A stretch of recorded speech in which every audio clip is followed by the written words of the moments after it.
তো যাই হোক, আমরা গতকাল যে একটা দিবস গেল আপনারা সবাই জানেন, 21শে ফেব্রুয়ারি, যে দেশের জন্য জানবাজ সৈনিকেরা, আমাদের এই দেশের রত্ন সন্তানরা তাদের জীবনকে কুরবান করে দিয়েছেন, তাদের রক্তের ফোঁটা করে, তাদের রক্তের নালায় গড়ে উঠেছে এই সোনার বাংলাদেশ, ঠিক কিনা বলেন? তো যাই হোক, আমি শ্রদ্ধার সাথে বলতে চাই, আমি তাদেরকে সেই শ্রদ্ধা নিবেদনে স্মরণ করছি যে আজ তারা পৃথিবীতে নেই, কিন্তু তাদের কথা আমরা স্মরণ করছি কেন? তারা দেশপ্রেম কি জিনিস তারা শিখিয়ে গিয়েছে, তারা দেশপ্রেম লালন করেছেন, সেটা ছিল সঠিক, সেটার মধ্যে কোনো দুর্বোধ্যতা, কোনো কলঙ্ক, কোনো কলস কিছুই ছিল না। তারা সেই দেশকে লালন করেছেন তাদের অন্তরে, আমাদেরকে শিক্ষা দিয়ে গিয়েছেন, আমাদেরকে শিখিয়েছেন তারা।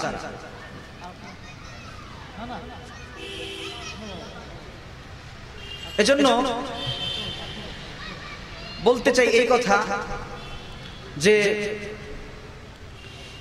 তারা আজ তাদের জীবনকে কুরবান করে দিয়েছেন, তারা আমাদেরকে দেশপ্রেমকে শিক্ষা দিয়ে গেছেন, এ দেশকে ভালোবাসা, এ দেশের মাটিকে ভালোবাসা, এদের সার্বভৌমত্ব স্বকীয়তা রক্ষার্থে আমরা নিজের জানকে কুরবান করে দেওয়ার মতো মন মানসিকতা রাখা, এটা তারা শিক্ষা দিয়ে গেছেন, ঠিক না বলেন? তারা শিক্ষা দিয়ে গেছেন আমাদের। এজন্য মুনাসিব এই মাহফিল, যেই মাহফিলে তাদের জন্য দোয়া করা হয়, যেই মাহফিলে তাদেরকে স্মরণ করা হয় কোরআনের আয়াতের মাধ্যমে, কোরআনের আয়াত দিয়ে সালে সব করা হয়, যেন আল্লাহ তাআলা তাদেরকে জান্নাতের সর্বোচ্চ আসনে আসীন করেন। এই জন্য একটা মাহফিল করা হয়েছে, দোয়ার মাহফিল। আমরা দোয়া করে দেব, আমরা গান বাজনা করে তাদেরকে স্মরণ করতে চাই না, ঠিক কিনা বলেন? আমরা গান বাজনা করে, আমরা নৃত্য দিয়ে তাদেরকে স্মরণ করতে চাই না, আমরা দোয়ার মাধ্যমে স্মরণ করব, ঠিক কিনা বলেন? আল্লাহ রাব্বুল আলামিন আমাদের এই জানবাজ সৈনিকদের, আমাদের মুসলিম ভাই রফিক, বরকত, জব্বার, সালাম, তাদেরকে আল্লাহ রাব্বুল আলামিন জান্নাতের উচ্চ আসনে আসীন করুন, সবাই বলেন আমিন। আমি কোরআন পাক থেকে আয়াত তেলাওয়াত করেছিলাম, বলেছি আল্লাহ তাআলা সেখানে, আমি তরজমাটা করছি আগে।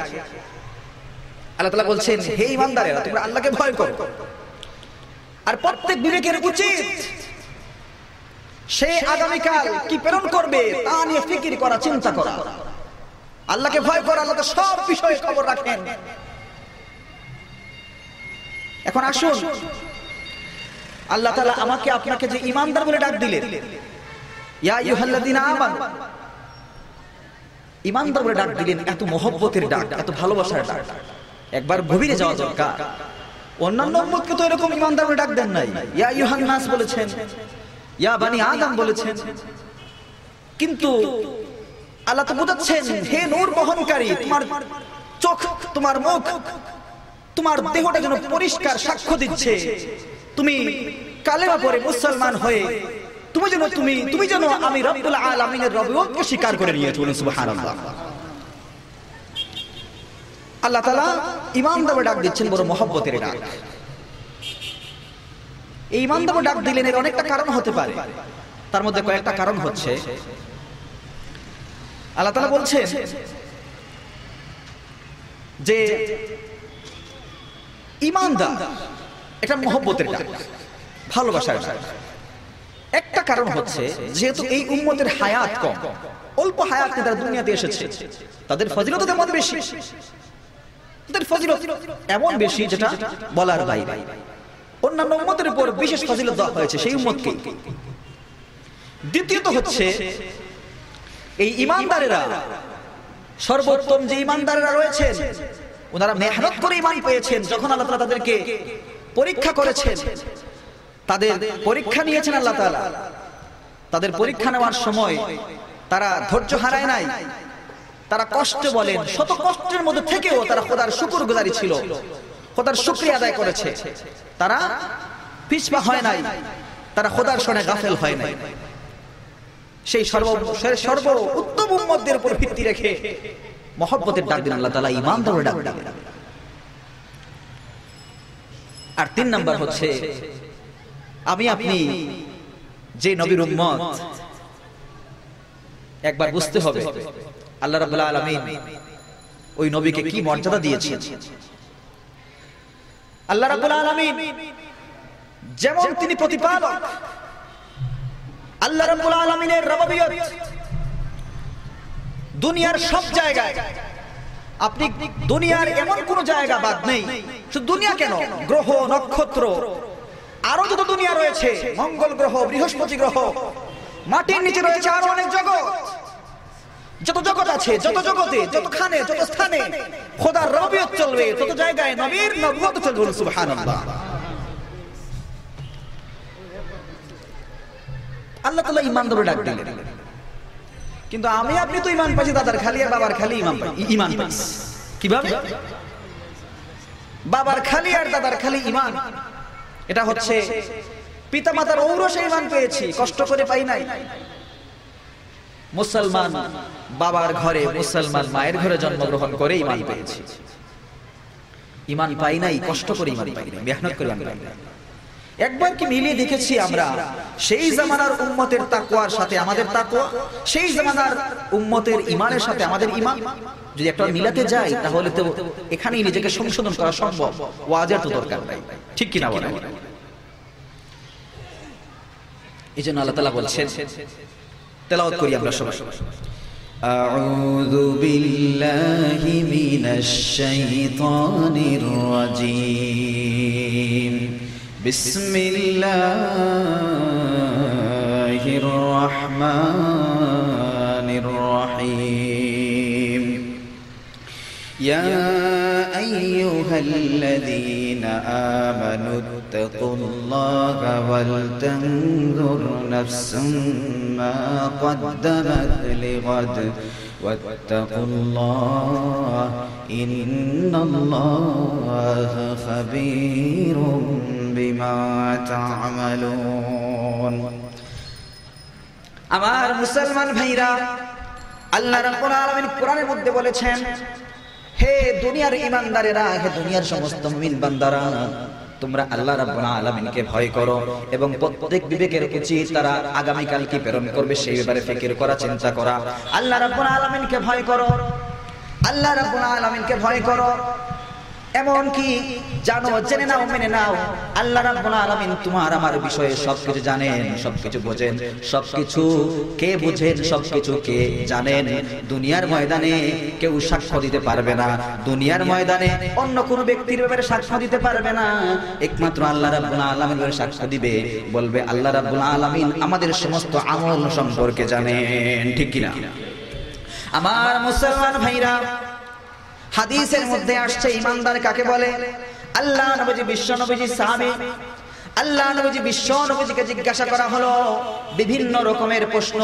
অনেক সাহাবায়ে কেরাম এসে জিজ্ঞাসা করলেন, ইয়া রাসূলুল্লাহ, ইয়া হাবিবাল্লাহ, ওগো নবীজি, ওগো বিশ্ব নবীজি, প্রকৃত মুমিন কাকে বলা হয়, মুমিন কাকে বলে?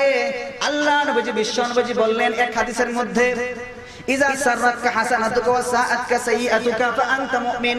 এক হাদিসের মধ্যে আল্লাহ নবীজি, বিশ্ব নবীজি বললেন যে যদি ভালো কাজ করলে ভালো লাগে, মন্দ কাজ করলে মন্দ লাগে, তখন মনে নিও, তখন তুমি মনে করে নিও, তখন তুমি জেনে নিও তুমি একজন পাকা পুক্ত মুমিন হয়ে গেছো। আমার মুসলমান ভাইরা, অন্য হাদিসের মধ্যে আসছে আল্লাহ নবীজি, বিশ্ব নবীজিকে আরেক সাহাবী জিজ্ঞাসা করলেন, ইয়া রাসূলুল্লাহ, ইয়া হাবিবাল্লাহ, প্রকৃত মুমিন কাকে হয়? আল্লাহ নবী, বিশ্ব নবী তখন বলে দিলেন, আল মুসলিমান সালিমাল মুসলিমুনা মিন লিসানি ওয়া ইয়াদিহি। তখন আল্লাহ নবী, বিশ্ব নবী বলেন, প্রকৃত মুমিন মুসলমান তো তাকে বলা হয় যার হাত পায় না বরং শান্তি পায়। ঠিক কি না? আমার মুসলমান ভাইরা, আরেক হাদিসের মধ্যে আল্লাহ নবী, বিশ্ব নবী বললেন, আকমালুল মুমিনিনা ঈমানান আহসানুহুম খুলুকান। এদিকে বিভিন্ন হাদিসের মধ্যে বিভিন্ন riwayat পাওয়া যায়, এক সাহাবীকে এমন বললেন, আরেক সাহাবীকে আরেক ধরনের কথা বললেন। আল্লাহ নবী, বিশ্ব নবীর riwayatের মধ্যে অনেক মুখতালিফ riwayat পাওয়া যায়, অনেক বিভিন্ন riwayat পাওয়া যায়, বর্ণনা পাওয়া যায়। এর সার সংক্ষেপ হলো, আল্লাহ নবী, বিশ্ব নবী হচ্ছেন আমাদের আধ্যাত্মিক চিকিৎসক, আমাদের আত্মার চিকিৎসক। আল্লাহ নবী, বিশ্ব নবী জানেন কার কেমন চিকিৎসা দরকার, কোন সাহাবী কেমন ছিলেন, কোন সাহাবীর আমল কেমন ছিল, তাদের আমলের, তাদের মন মানসিকতা অনুযায়ী আল্লাহ নবী, বিশ্ব নবী তাদেরকে আমল বাতলে দিলেন। মুসলমান ভাইরা রে আমার, আমাদের ঈমান অর্জন হয়েছে, আমাদের ঈমান অর্জন হয়েছে কষ্টের মাধ্যমে নয়, কষ্টের মাধ্যমে ঈমান অর্জন হয় নাই, বরঞ্চ পিতামাতার ঔরসে ঈমান অর্জন হয়েছে, পিতামাতার ঔরসে ঈমান অর্জন হয়েছে। কিন্তু সেই জামানার উম্মত, সেই উত্তম উম্মতেরা কষ্ট করে মেহনত করে ঈমান অর্জন হয়েছে, কষ্ট করে মেহনত করে ঈমান অর্জন করেছেন। আমার মুসলমান ভাইরা তখনকার সময়ে আল্লাহর নবীজি, বিশ্ব নবীজি জন্মগ্রহণ করেন নাই, তখন পারস্যের রাজা, তার সম্পদের অভাব নাই। পারস্যের রাজা অঢেল সম্পদের মালিক ছিল, তার সম্পদের কোনো অভাব নাই, অঢেল সম্পদের অধিকারী। কিন্তু ঘরের মধ্যে তার কোনো প্রদীপ ছিল না, তার কোনো সন্তান ছিল না। তার সন্তান না থাকার কারণে সে পাগলপাড়া ছিল। কিন্তু সে তো ছিল অগ্নি পূজারী, সে অগ্নি পূজা করত, অগ্নি প্রজ্বলন করত। ওই পারস্যের রাজা সে তার খোদার কাছে সব সময় ফরিয়াদ করতে বলতো, সে তার মাবুদকে বলতো একটা সন্তানের জন্য, তার বংশের প্রদীপ রক্ষা করবার জন্য, তার বংশের সম্পদ। সে বারবার তার খোদার কাছে ফরিয়াদ করলো, কিন্তু কাজ হয় না। কিন্তু আল্লাহ রাব্বুল আলামিন তো শুধু মুসলমানের খোদা নয়, আল্লাহ রাব্বুল আলামিন দুনিয়ার সমস্ত মুমিন, সমস্ত মুসলমান বলেন, সমস্ত মাখলুক বলেন, সবকিছুর প্রতিপালক, সবকিছুর মাবুদ। আল্লাহ রাব্বুল আলামিন তার ফরিয়াদকে গ্রহণ করলেন, তার ফরিয়াদকে শুনলেন। তখন আল্লাহ রাব্বুল আলামিন তার ঘরের মধ্যে একটা প্রদীপ দান করলেন, তার ঘরকে আলোকিত করে একটা সন্তানের জন্ম হয়ে গেল। আমার মুসলমান ভাইরা তখন সে মান্নত করে বসলো, তার সন্তানকে সে বানাবে অগ্নি পূজারী। সে তার সন্তানকে অগ্নি পূজারী বানানোর মান্নত করে নিল, মান্নত করেছে অগ্নি পূজারী বানাবে। কিন্তু ওই সন্তান যখন ধীরে ধীরে বড় হতে লাগলো, ওই সন্তানকে হাতে ধরে অগ্নি প্রজ্বলন শিখিয়ে দিল। ঘুম থেকে যখন পবিত্র আত্মা নিয়ে এসে ওঠে, ওই ছোট বাচ্চা তার পবিত্র দেহ মন নিয়ে ওঠে, তখন তাকে অগ্নি প্রজ্বলন করতে শেখায়, অগ্নি প্রজ্বলন শিখিয়ে দেয়। এভাবে সন্তানটা বড় হতে থাকে। চার দেয়ালের ভিতরে সন্তানকে সে মানুষ করলো। একদিকে সন্তান এমন হয়ে গেল, বড় হয়ে গেল, সন্তান অনেক বড় হয়ে গেল। তারপর ওই সন্তানকে সে ঘরের বাইরে যেতে দেয় না, ঘরের বাইরে ছাড়তে চায় না। ওই সন্তানকে সে ঘরের ভিতরে রেখে যাবতীয় কিছু শিক্ষা দিতে থাকলো। একদিন প্রয়োজন পড়ে গেল, জরুরত পড়ে গেল, মহলের মধ্যে একটা কাজ পড়ে গেল। কাজের জন্য সন্তানকে বাইরে বের করতে হয়, আর বাদশাহ তিনি ঘরে থাকতে হয়। বাদশাহ ঘরে থাকবে, সন্তানকে বাইরে পাঠাবে একটা জরুরি কাজের জন্য, একটা প্রয়োজনের জন্য। সে তার সন্তানকে ওই প্রয়োজনীয় কাজের মধ্যে পাঠিয়ে দিল, প্রহরীকে সাথে করে দিয়ে দিল। এদিকে কাজটা আঞ্জাম দেওয়ার মধ্যে যখন সেই সন্তান চলে গেল, সন্তান চলে যাওয়ার পর একটা গাছের নিচে সে বিশ্রাম নিল। হঠাৎ শুনে কি যেন একটা আওয়াজ শোনা যায়। কিসের একটা আওয়াজ যখন কানে আসে, ওই সন্তান একটা আওয়াজ শুনলো। আওয়াজ শোনার পর বলল, রে প্রহরী, এটা কিসের আওয়াজ শোনা যায়? এটা কিসের আওয়াজ? আমাকে বলে দাও। তখন প্রহরী বলল, ওগো জাহাপানা, ওগো বাদশার সন্তান, ওই আওয়াজটা হচ্ছে ওইখানে একটা খ্রিস্টানের গির্জা রয়েছে। তখনকার সময় খ্রিস্টানরা, তারা মুসলমান ছিল, তারা এক আল্লাহর গোলামি করত। ওইখানে একটা গির্জা ছিল, ওই গির্জার মধ্যে ওই সমস্ত খ্রিস্টানরা তারা এক আল্লাহর গোলামি করে। জোরে বলেন সুবহানাল্লাহ। আশিকারা মিল্লাত মাযহাব খুদাস্ত, আশিকারা মিল্লাত মাযহাব জুদাস্ত। মুসলমান ভাইরা রে আমার, ওই সন্তান বলল, রে প্রহরী, আমি যেতে চাই ওই গির্জার মধ্যে। সে চলে গেল গির্জায় গিয়ে দেখলো তারা এক আল্লাহর গোলামি করে, এক আল্লাহর গোলামি করে, এক আল্লাহর ইবাদত করে। তারা যখন আল্লাহর গোলামি করতেছে, আল্লাহর ইবাদত করতেছে, কেউ রুকুর মধ্যে, কেউ সিজদার মধ্যে, কেউ এরকম মুরাকাবার মধ্যে, তখন এমন অবস্থা হয়ে গেল, একটা খ্রিস্টান পাদ্রীকে সে বলল, ওরে খ্রিস্টান পাদ্রী, কি জানলাম, কি দেখলাম, কি বুঝলাম, কোনো কিছু তোমাদের সামনে নাই, কোনো মূর্তি নাই, কোনো অগ্নি নাই, কোনো মূর্তি নাই, কোনো অগ্নি নাই, কোনো কিছুই নাই। এটা কেমন অবস্থা? আমরা তো অগ্নির পূজা করি, আমরা তো প্রতিমার পূজা করি, কিন্তু তোমরা দেখছি কিছুই করছো না, তোমাদের সম্পর্কে কিছু নাই। তখন পাদ্রী বলে, ওরে সন্তান, ওরে বাদশার সন্তান, তুমি জানো না আমরা তো এক আল্লাহর গোলামি করি, আল্লাহ এসব কিছু থেকে মুক্ত। আল্লাহ রাব্বুল আলামিনকে অনুভব করতে হয় মন থেকে, আল্লাহ রাব্বুল আলামিন কোনো বস্তু নয়। সুবহানাল্লাহ। সন্তান প্রভাবিত হয়ে গেল। সন্তান মনে মনে বলল, কারণ কি?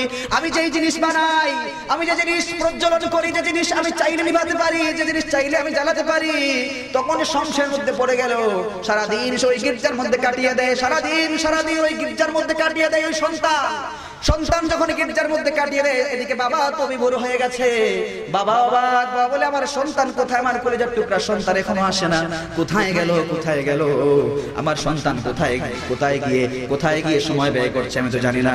এদিকে সন্তান যখন রাত হয়ে গেল ফিরে আসছে ঘরের মধ্যে, বাবা মনের মধ্যে মহব্বত ভালোবাসা, মুখের মধ্যে একটু কঠিনত্ব ব্যবহার করলো, বলল ওরে আমার কলিজার টুকরা সন্তান কোথায় গিয়েছো, এত দেরি করেছো, তুমি তো দেখা গেল তুমি দেরি করলে, তুমি তো দেরি করেছো। আমি বুঝলাম না, কাজের কাজ তো আঞ্জাম দাও নাই, কাজের কাজ বাকি রয়ে গেছে, তুমি কোথায়? আমি তো বুঝি না তুমি কাজের কাজ আঞ্জাম দাও নাই, আর তুমি তো দেরি করেছো কোথায়? সন্তান বলল ওগো আব্বা জান, আমি তো ওই গির্জার মধ্যে ছিলাম,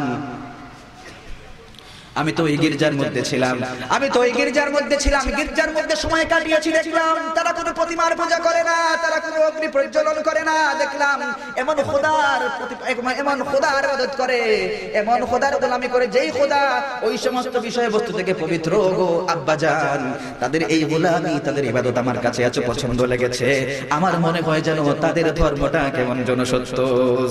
সুবহানাল্লাহ। আমার মুসলমান ভাইরা, মুসনাদে আহমদের মধ্যে ঘটনার রিওয়ায়াত হয়েছে, ওই সন্তান যখন পিতার সাথে তর্কে লিপ্ত হয়ে গেল, সন্তানের সাথে পিতার তর্কাতর্কি শুরু হয়ে গেল। সন্তানকে বলে বাবা তুমি তো পাগল হয়ে গেছো, তুমি তো এমন পাগল হয়েছো, তোমাকে বন্দী করা না ছাড়া আমার কাছে উপায় নাই। প্রহরীকে বলল রে প্রহরী, আমার ওই সন্তানকে, আমার কলিজার টুকরা সন্তানকে তুমি শিকল দিয়ে বেঁধে নাও, তাকে তুমি ওই জেলখানার মধ্যে বন্দী করে দাও। সন্তানকে যখন ওই জেলখানায় বন্দী করে দিল, পিতা একবার গোপনে গেল সন্তানকে বুঝাতে, ওগো আমার কলিজার টুকরা বাবা, তুমি এমন কি অন্যায় করেছো বুঝি না, যে বাপ দাদার ধর্ম আমি কখনো ছেড়ে আসি নাই, আমার বংশ রক্ষার জন্য আমি ছিলাম, এখন তোমাকে আল্লাহ তাআলা আমাকে দান করেছেন, আমার খোদা তোমাকে দান করেছেন, আমি আমার প্রতিমার কাছে চেয়েছি, তোমাকে পেয়েছি, এখন তুমি বলছো তুমি অন্য ধর্মে স্থানান্তরিত করবে, আমি তো বুঝি না, আমি তো জানি না তোমাকে কোন সমস্যায় ধরলো, তুমি কেন ধর্মচ্যুত হতে চাও, তুমি পাগল হয়ে গেছো কিনা? না তুমি ওই ধর্ম ত্যাগ করো, আমার বাপ দাদার ধর্মে চলে আসো। সন্তান বলে ওগো আব্বা জান, তুমি যেমন তোমার বাপ দাদার ধর্ম ছাড়তে পারবে না, ঠিক তেমনি ভাবে আমিও আমার আল্লাহ রাব্বুল আলামিনের ধর্ম ছাড়তে পারবো না। আল্লাহ আল্লাহ কিয়া মুবারক নাম है, अल्लाह अल्लाह आशिकों का काम है, अल्लाह अल्लाह आशिकों का काम है। মুসলমান ভাইরা রে আমার, বলতে চাই, যখন ওই সন্তান গেল, প্রহরীকে বলল, চুপি বলল রে প্রহরী, আমার একটা উপকার কর, আমাকে ওই জেল থেকে বের করার একটা পথ বের কর। প্রহরীকে যখন এই কথা বলল, প্রহরী শিকলটা ভেঙে দিল, তখন ওই সন্তান সে পলায়ন করলো, ওই গির্জার মধ্যে গেল, যে গির্জার মধ্যে পুরোহিত রয়েছে, ধর্মযাজক যাকে বলা হয়, ধর্মনানক, এই ধর্মযাজকরা তাকে আশ্রয় দেয় নাই। সে যখন পলায়ন করে চলেছে, তাকে আশ্রয় দেয় নাই, বললো না তোমাকে আশ্রয় দিতে পারবো না, তোমার পিতা টুকরা টুকরা করে ফেলবে আমাকে। তখন ওই সন্তান নিরাশ হয়ে গেল, বলল না আমি কোথায় যাবো, আপনি বলে দিন কোথায় যাই, আমি দিন শিক্ষা করতে চাই, ইমানের মেহনত করতে চাই, সোনার চামচ নিয়ে জন্মেছিলাম, সোনার চামচ মুখে নিয়ে জন্মগ্রহণ করেছি, পিতার মহব্বত, পিতার ভালোবাসা, রাজকীয় অবস্থায় বড় হয়েছি, ওই ইমানের মেহনত করবার জন্য আমাকে আপনি একটা অবস্থা বলে দিন, আমি কোথায় যাব। তখন ওই পাদ্রী, তখন ওই ধর্মযাজক বলে দিল, তুমি বায়জাইটান চলে যাও, সেখানে গেলে একজন ধর্মযাজক পাবে। সেখানে তিনি চলে গেলেন, সেখানে চলে গিয়ে ওই পুরোহিতের কাছে, ওই ধর্মযাজকের কাছে তিনি ইমানের মেহনত করলেন, দিন শিক্ষা করলেন।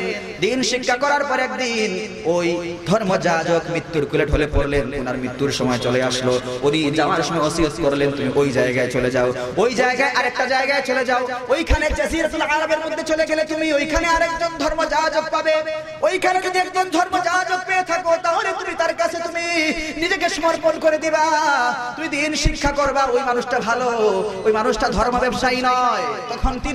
তখন ওই সন্তান চলে গেল ওই জায়গায় চলে যাওয়ার পর সেখানে ওই ব্যক্তিকে পেয়ে গেল, দিন শিক্ষা করতে লাগলো।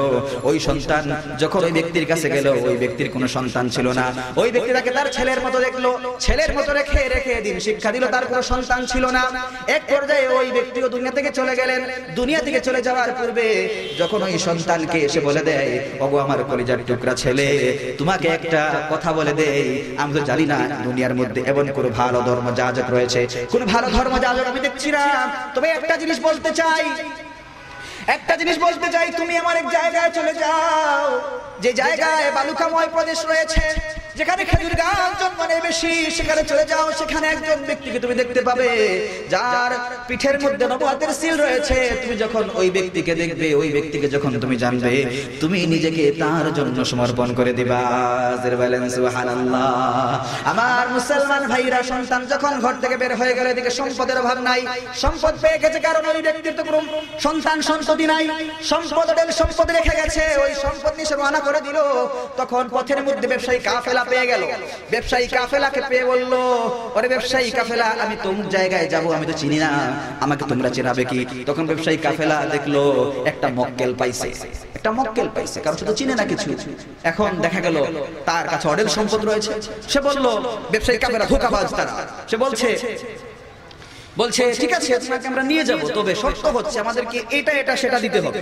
তখন বলল যে ঠিক আছে, যা আছে সব নিয়ে নাও, তারপর আমি ইমানের মেহনত করতে চাই।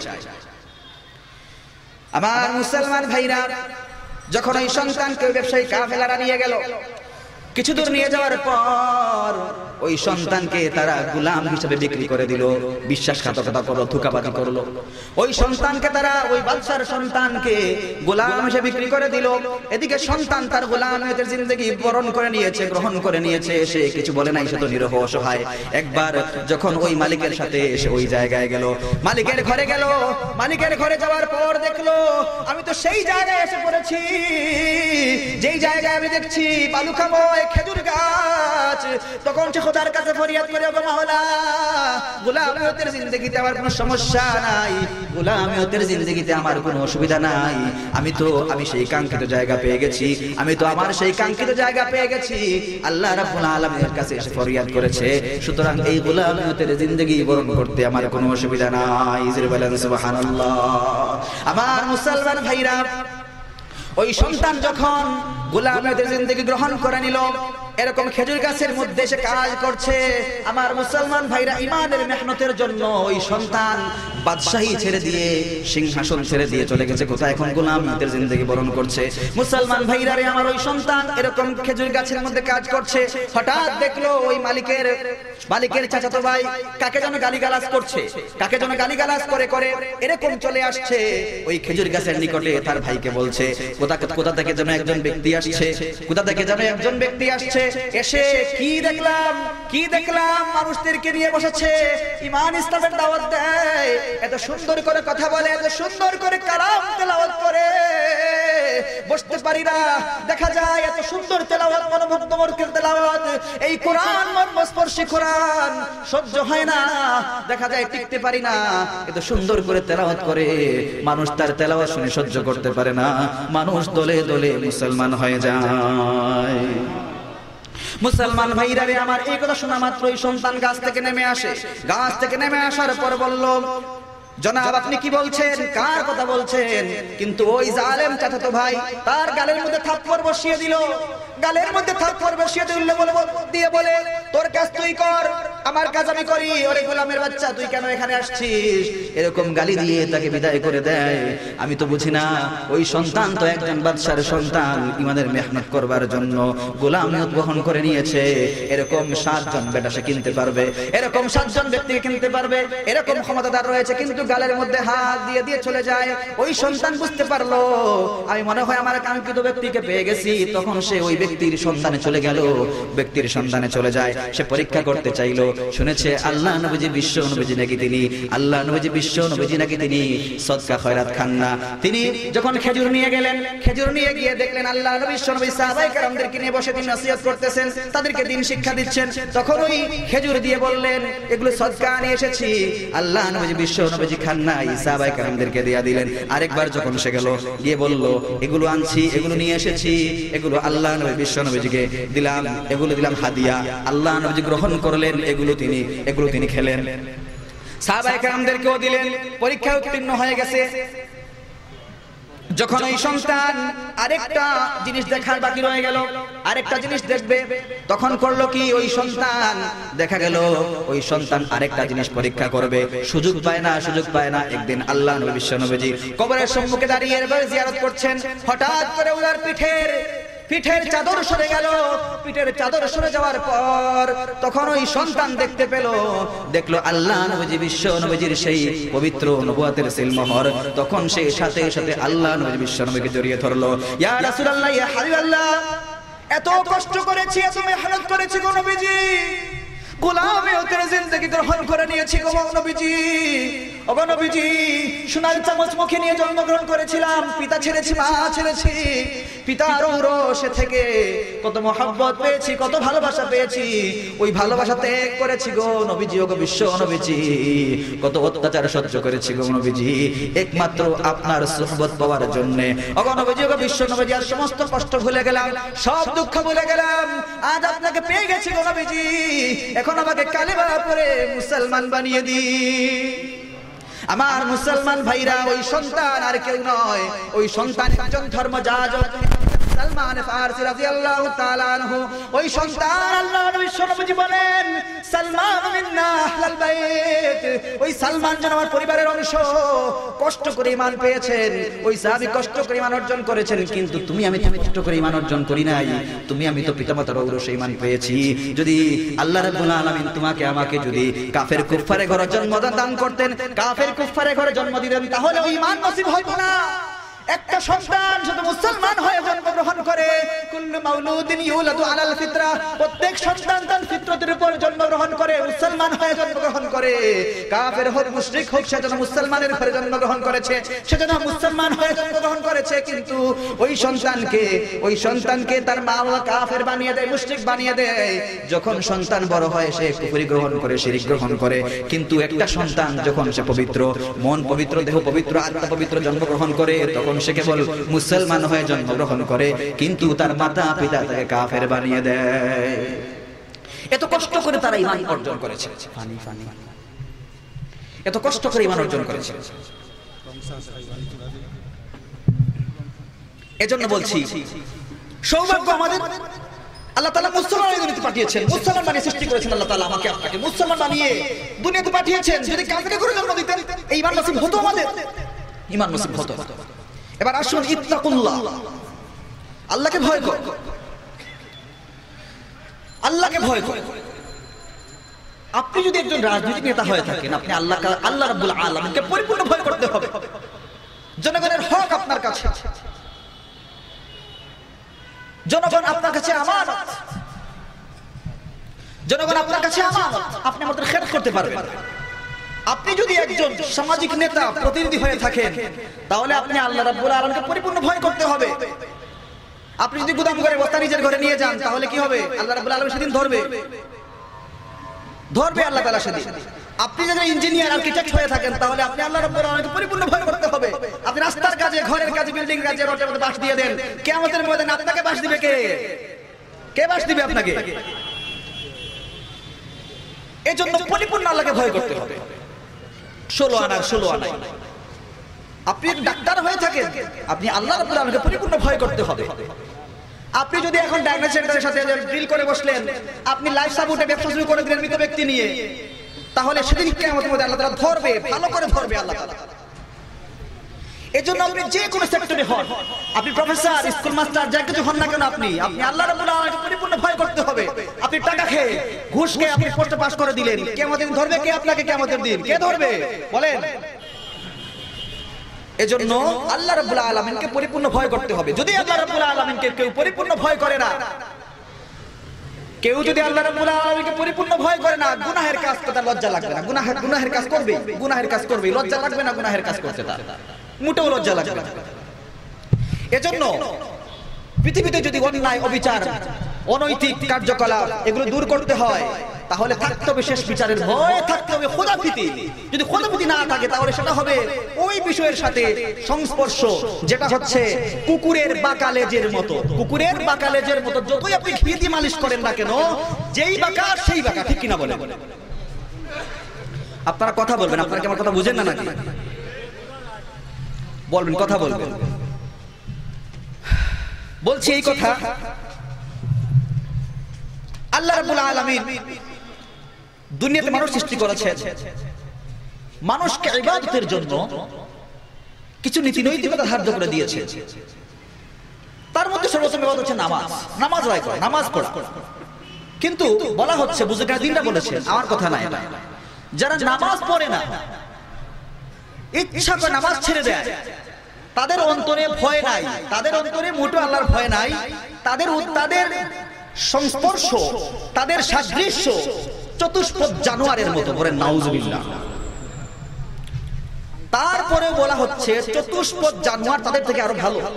কারণ যদি আপনি একটা কুকুরকে যদি আপনি বাসি নোংরা আবর্জনা খাবার দেন, সে খাবে, খাওয়ার পর আপনার ঘরে বিনা পয়সায় পাহারা দেবে, ঠিক কিনা বলে?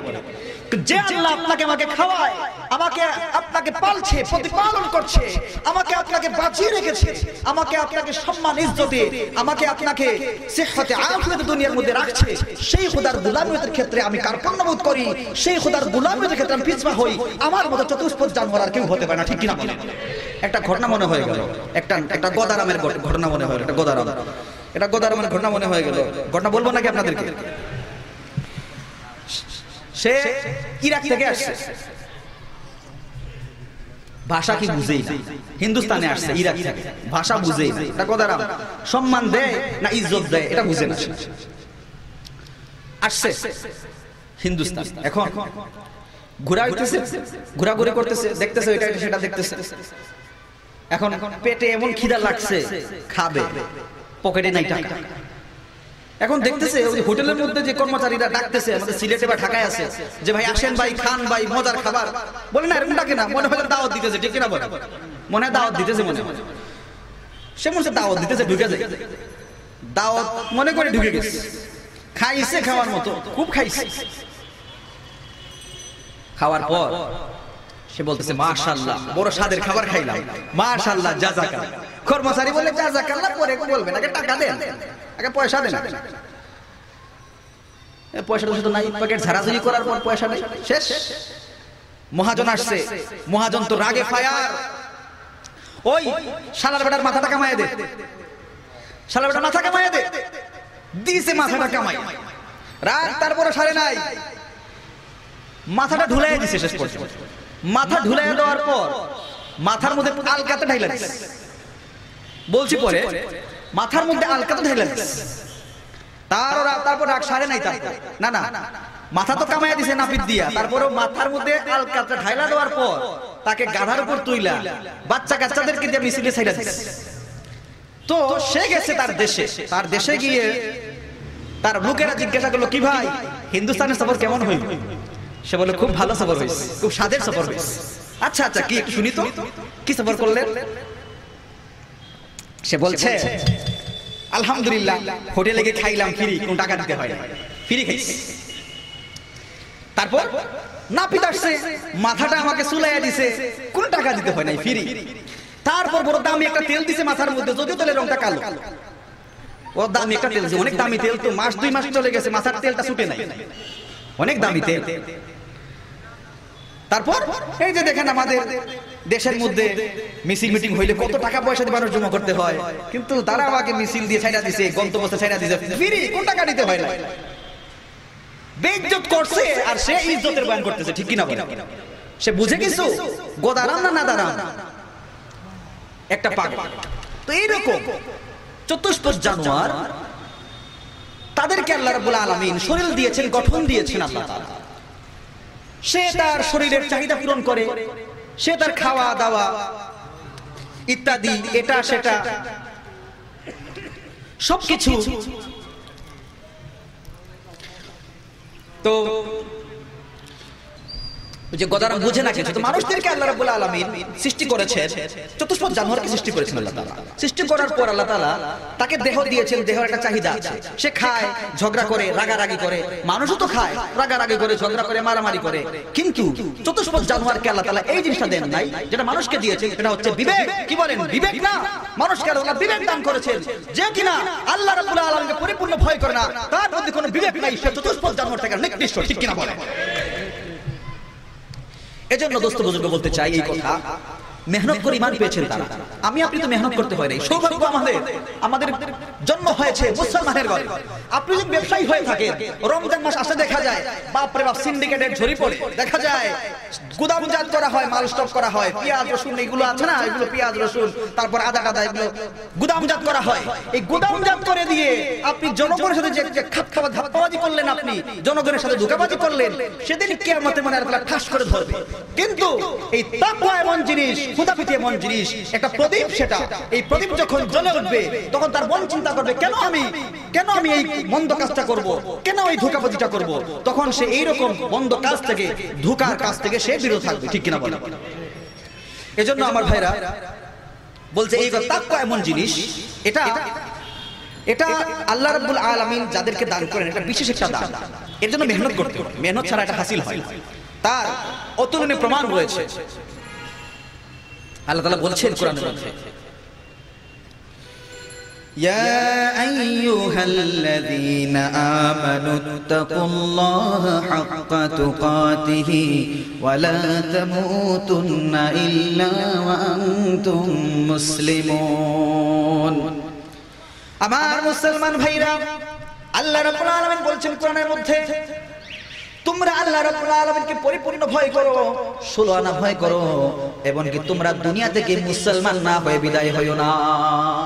মুসলমান ভাইরা রে, আমার আল্লাহ রাব্বুল আলামিন বললেন ইমানদার বলে ডাক দিলেন, আমার বলেন মুসলমান না হয়ে দুনিয়া থেকে বিদায় হইও না। কথার মধ্যে তো একটা ইখতিলাফ ঢুকে গেল। আমরা তো এমন মুসলমান, আমরা এমন মুসলমান যে মুসলমান মসজিদে নামাজ পড়ে, রোজা রাখে, আল্লাহর কথা বলে, কিন্তু মসজিদ থেকে বের হয়ে সুদ খায়, ঘুষ খায়, ঠিক কিনা? মসজিদ থেকে বের হয়ে গীবত করে, সমালোচনা করে, মসজিদ থেকে বের হয়ে উল্টাপাল্টা কথা বলে, দেখা যায় ঈমান আছে কিন্তু ঈমানের পরিপূর্ণতা নাই। ওই আয়াতের ব্যাখ্যা করছে অন্য আয়াত। আল্লাহ রাব্বুল আলামিন কোরআনে বলেন, ইয়া আইয়ুহাল্লাযীনা আমানু দুখুলু ফিস সিলমি কাফা ওয়া লা তাত্তাবিউ খুতুওয়াতিশ শাইতান ইন্নাহু লাকুম আদুউম মুবিন। আমার মুসলমান ভাইরা, ওই আয়াতের ব্যাখ্যা অন্য আয়াত দিচ্ছে, বলছে না না, মুসলমান না হয়ে দুনিয়া থেকে বিদায় হয় না। এর কারণ হলো পরিপূর্ণ মুসলমান হয়ে দুনিয়া থেকে বিদায় হবে। পরিপূর্ণ মুসলমান হতে হলে ওই তাকওয়ার মেহনত করতে হবে। বলতে চাই একটা বিরল ঘটনা, একটা অতুলনীয় দৃষ্টান্ত, একটা রাখাল, ওমর রাদিয়াল্লাহু তাআলা আনহুর জামানার একটা রাখালের দৃষ্টান্ত, সেই গোয়ালের দৃষ্টান্ত, যে কিনা এমন নজির দেখিয়েছে, জামানার মধ্যে অতুলনীয় নজির দেখিয়েছে। এরাই হচ্ছে আমাদের জন্য অতুলনীয় আদর্শ, ঠিক কিনা বলেন? আমার মুসলমান ভাইরা, ওই সময় রাখাল ছেলে যে আদর্শ দেখিয়েছে, একদিন ওমর রাদিয়াল্লাহু তাআলা আনহু সফরের মধ্যে বের হলেন। ওমর রাদিয়াল্লাহু তাআলা আনহু তিনি এরকম করেন, তিনি ছদ্মবেশে বের হন মানুষের হালত দেখবার জন্য। তিনি সফরের মধ্যে বের হলেন। সফরের মধ্যে বের হওয়ার পর উনার এত তৃষ্ণা পেল, ক্ষুধা লাগলো। তিনি দেখা যায় মরুভূমির মধ্যে কোনো রেস্টুরেন্ট নাই, কোনো খাবার দাবার কোনো আয়োজন নাই। তিনি যখন দেখলেন একটা বকরির পাল দেখলেন, তিনি তখন রাখালকে খুঁজলেন, রাখালকে বললেন, ওরে রাখাল, আমাকে তুমি একটা বকরি দাও, আমি ওই বকরি থেকে দুধ পান করব।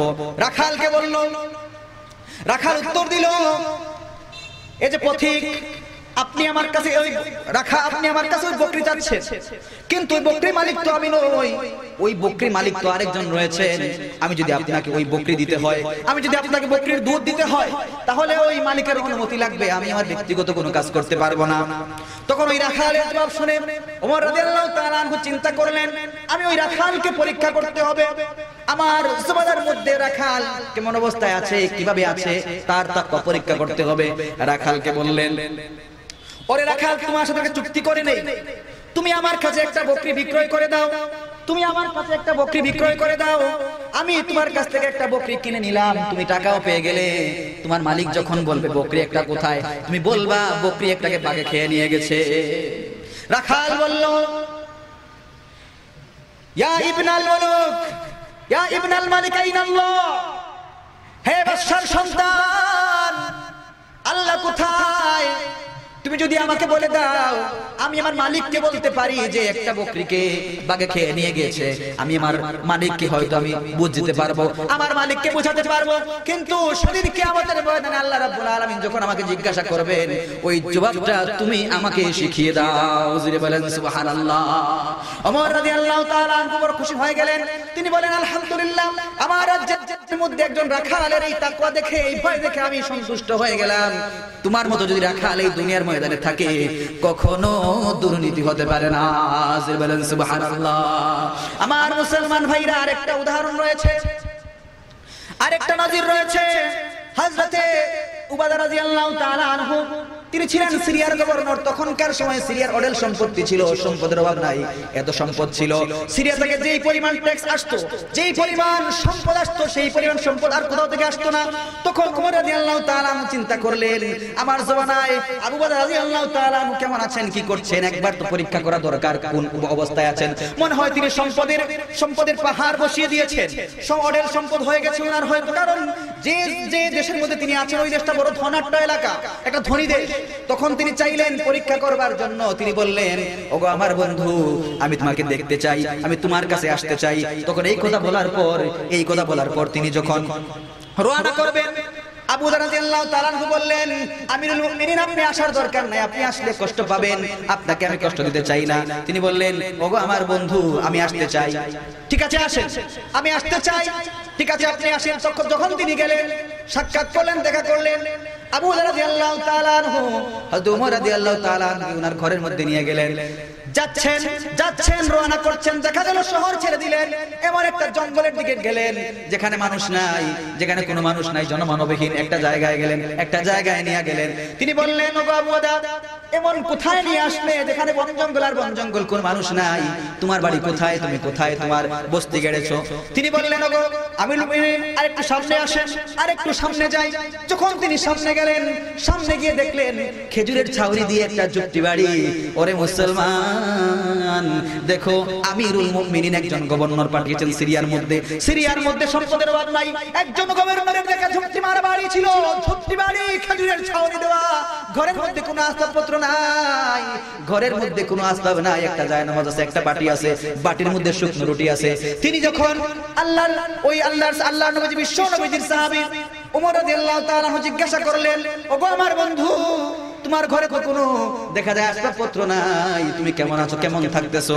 আবু যর রাদিয়াল্লাহু তাআলা আনহু বলেন, ওগো আমিরুল মুমিনিন, আমি বড় শান্তিতে আছি, আমি বড় আরামে আছি, যদিও আমার ঘরে কোনো আসবাবপত্র নাই, এই জায়নামাজ আছে, একজন খাদেমা আছে, খাদেমা রুটি বানিয়ে দিয়ে যায়, রুটি আমি খাইতে পারি না, আমি যখন কাজে নিয়োজিত থাকি, আমি যখন রাষ্ট্রের কাজে নিয়োজিত থাকি, তখন আমি খাবার গ্রহণ করতে পারি না, ওই রুটিগুলো শক্ত হয়ে যায়। আমি যখন রাতে ঘুমোতে আসি, আমি তাহাজ্জুদের নামাজ আদায় করার পর ওই বাটির মধ্যে পানি নিয়ে আমি রুটিগুলো ভিজিয়ে খেতে থাকি। আমার মুসলমান ভাইরা, ওমর রাদিয়াল্লাহু তাআলা আনহু বললেন, ওগো আমার বন্ধু, আমি তো অবাক হয়ে যাই, চোখের পানি ছেড়ে দিয়ে বলেন, এত ধন সম্পদের এলাকার মধ্যে তুমি রয়েছো, অত ধন সম্পদ ওয়ালা এলাকার মধ্যে তুমি রয়েছো, কিন্তু দেখা যায় তোমার ঘরে আসবাবপত্র নাই, তোমার ঘরে জায়নামাজ, একটা ঝুপড়ি বাড়ি, তুমি জঙ্গলের মধ্যে আছো, মনে হয় যেন তুমি একজন দেউলিয়া ব্যক্তি। আমার তো অবাক লাগে, তুমি যে এরকম অবস্থায় আছো, আমি সন্তুষ্ট হয়ে গেলাম। ওগো আমার বন্ধু, তোমার মতো মানুষ যদি এই দুনিয়ার মধ্যে থাকে কখনো দুর্নীতি হতে পারে না, ঠিক কিনা বলে? এজন্য যদি দেশ শাসন করতে হয়, ওমরের মতো মানুষ হয়ে, ওমরের মতো নৈতিকতা অর্জন করে এই দেশ শাসন করা আমাদের দরকার কি দরকার না বলুন? এজন্য বলতে চাই, আমার যুবক সমাজদেরকে বলতে চাই, এই যুবক সমাজ যাদের মাধ্যমে দিনের ভিত্তি স্থাপন হয়েছে, যারা নবী সরদার আলম রাসূল সাল্লাল্লাহু আলাইহি সাল্লামকে তারা সহযোগিতা করেছে, তাদের সহযোগিতায়, তাদের সেই জান প্রাণের কুরবানিতে ইসলামের সেই খুঁটিটা উড্ডয়ন হয়েছে, ইসলাম পতাকা পথ করে উড়েছে, ইসলামের শান শওকত আল্লাহ রাব্বুল আলামিন এই যুবকদের দ্বারা বাড়িয়ে দিয়েছেন, ঠিক কিনা বলেন? এজন্য এই ধরনের কোরআনের খেদমত হবে কি হবে না বলেন? দোয়া মাহফিল হবে কি হবে না বলেন? এজন্য যুবক ভাইদেরকে বলছি, যুবক ভাইদের যখন ঈমানে চেতনা ঝলসে ওঠে, যুবক ভাইদের যখন ঈমানে চেতনা গর্জে ওঠে, সেই জামানায় যেমন ওমর রাদিয়াল্লাহু তাআলা আনহু ইসলাম ধর্ম গ্রহণ করার পর প্রকাশ্যে ইসলামের দাওয়াত দিয়ে তিনি যেমন সেই নীতি নৈতিকতার একটা দৃষ্টান্ত স্থাপন করেছেন, ঠিক তেমনি ভাবে এই জামানায় যদি যুবকরা তাদের ঈমানি চেতনা, তারা ঈমানি বলিয়ান হয়ে তারা যদি এই দুনিয়ার মধ্যে তারা এমন ভাবে চলে, এমন ভাবে থাকে, ঈমানি চেতনাকে তারা সামনে নিয়ে তারা যখন হুঙ্কার দেয়, গর্জন করে, তখন এই দুনিয়ার যত নাস্তিক মোরতাদরা আছে ভয়ে পলায়ন করবে। ঠিক কিনা বলেন? মুসলমান ভাইরা আমার সময় কিন্তু অল্প, আমার একটা মাহফিল আছে, এজন্য আচ্ছা যাই হোক, এখন বলতে চাই আরো কথা যে আল্লাহ রাব্বুল আলামিন এই যুবকদের মাধ্যমে ইসলামের বাণীকে উড্ডীয়ন করেছেন। ইসলাম পতাকাকে আল্লাহ রাব্বুল আলামিন আরো শান শৌকতে নিয়ে গেছেন। এজন্য যুবকদেরকে আল্লাহ রাব্বুল আলামিন যেমন মহব্বত করেন, সরদার দু আলমও তাদেরকে আরো বেশি মহব্বত করেন, কারণ তাদের মাধ্যমে আল্লাহ রাসূল অনেক সহযোগিতা পেয়েছে, আর তারাও আল্লাহ নবী বিশ্ব নবীর জন্য জান প্রাণ কুরবান করে দিয়েছে অনায়াসে। ঠিক কিনা বলে? এজন্য আমি যুবক ভাইদেরকে দৃষ্টি আকর্ষণ করছি, আজ আপনারা জানেন বিজাতীয়দের কিছু আগ্রাসন আমাদের দেশে চলে এসেছে। ঠিক কিনা বলে? তারা দেখছে যে মুসলমানদের ঈমানকে হরণ করতে হবে, মুসলমানদের ঈমানকে কিভাবে এমন ভাবে হরণ করা যায়, এমন ভাবে ধরাশায়ী করা যায়, আর বিশেষ করে মুসলিম যুবকদেরকে কিভাবে ধরাশায়ী করা যায়। কারণ তাদেরকে যদি আমরা অন্যায় কাজে ব্যবহৃত করতে পারি তাহলে আমাদের ফায়দা আছে। কারণ যেমন যুবকরা যদি অন্যায় কাজে লিপ্ত হয়ে যেমন সাকসেস হতে পারে, ঠিক ভালো কাজে তারা যদি লিপ্ত থাকে সাকসেস হতে পারে। ঠিক কিনা বলে? কারণ তাদেরকে আল্লাহ রাব্বুল আলামিন আলাদা একটা বল দিয়েছেন তাদেরকে। এজন্য এই যে বিজাতীয়দের কিছু অনুকরণ আমাদের মধ্যে চলে এসেছে, আপনারা জানেন প্রতি বছর ঘুরে ঘুরে একটা দিবস চলে আসে, একটা দিবস আসে, দেখা যায় ব্যস্ততা, বাপরে বাপ, এটা সেটা এটা আসে, তখন মানুষ এত পাগল পারা হয়, বিশেষ করে যুবক যুবতী তরুণ তরুণীরা এমন ভাবে পাগল পারা হয়। আজ আপনারা জানেন, দেখেছেন হয়তো, আজ এই তরুণ তরুণীদের দেখা যায় আড্ডা চলাফেরা বিভিন্ন পার্কে, বিভিন্ন কলেজ ভার্সিটির ক্যাম্পাসে, বিভিন্ন গাছের ছায়ার নিচে, তারপর আরো কত জায়গায় রেস্টুরেন্টে দেখা যায় অনেক সময় সেলফি টেলফি মানুষ তুলে দেখা যায়। ঠিক না? সেদিন আমি একটা মাহফিলে গিয়েছিলাম, মাহফিলে যাওয়ার পর একটা যুবক আমাকে নিয়ে তারা সেলফি তুলছে। আমি বললাম, তো সেলফি তোলার সময় একটা যুবক দুইটা আঙ্গুল দিয়ে ইশারা করতেছে নিজের দিকে, দুইটা আঙ্গুল দিয়ে। আমি বললাম, কি রে বেটা, এই দুইটা আঙ্গুল দিয়ে আমার দিকে এরকম ইশারা করছ কেন? এটা কি? আপনি বুঝবেন না। আমি বুঝবো না, এটা কি? এটা গ্যাংনাম স্টাইল। তো দেখেন কোথা থেকে সেটা আসছে জীবনে শুনি নাই। আর এখন পরিবেশ এমন হয়ে গেছে, আমাদের সন্তান সন্ততিরা এমন সংস্কৃতিতে পড়ে গেছে, নিজের পিতা বলেন, নিজের বাবা বলেন, চাচা বলেন, ভাই বলেন, যেমন পরিচয় দিতে লজ্জা লাগে না। আজ থেকে 20-25 বছর আগে শুনতাম লজ্জা লাগতো, একটা যদি কেউ বলতো যে আমার মেয়ে ক্লাসমেট, আমার মেয়ে সাথী, মেয়ে কাজিন বলে লজ্জা লাগতো। এখন বলে না, আমার বিএফ, আমার জিএফ। ঠিক কিনা বলে?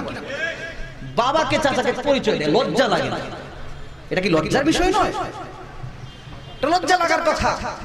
আর এই যে বলছিলাম, দেখা যায় আপনারা দেখবেন বিভিন্ন রেস্তোরাঁ, বিভিন্ন কলেজ ভার্সিটি ক্যাম্পাসে বাপরে বাপ কপতির মেলা, আর কপতিরা বাকবাকুমের কলতানে আকাশ বাতাস মুখরিত করছে। ঠিক কিনা বলে? এই অবস্থা। তো এই বিজাতীয়দের অনুকরণ যখন তোমাদের কাছে ছেয়ে গেছে, তোমাদেরকে খেয়ে বসেছে, তোমরা মনে করো তোমাদের ঈমানকে তারা যদি ছিনিয়ে নিয়ে যায়, তাহলে একটা বিষয় তোমাদের কানে দিতে চাই। দুনিয়ার মধ্যে তুমি আমি যেভাবে আছি, যেভাবে চলছি, কোনো সমস্যা নাই, কিন্তু এক জায়গায় সমস্যা। তোমারও একদিন মৃত্যু হবে, আমারও একদিন মৃত্যু হবে, এক্ষেত্রে কোনো ইখতিলাফ নাই। ঠিক কিনা বলে? কোনো ইখতিলাফ নাই। একবার চিন্তা করেছো, যখন আমার আত্মীয় স্বজনরা, আমার মুরব্বিয়ান, তারা দুনিয়া থেকে চলে গেছেন, তারা কখনো ফিরে এসেছে? তার কোন অবস্থায় আছে সেটা কি জানা আছে?